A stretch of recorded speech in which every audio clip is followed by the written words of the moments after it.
Hey everyone, welcome back to another YouTube video, and in this video I'll be showing you guys how to reset OnePay PIN password. First of all, tap on the forgot password in the app and then enter your phone number.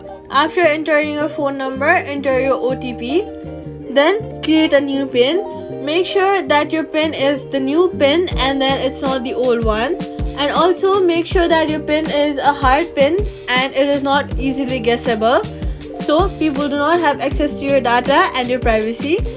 Next, log in again. Safety tip: do not reuse old PINs. Quick fix: try email recovery if available, and that's it. Subscribe for more fixes.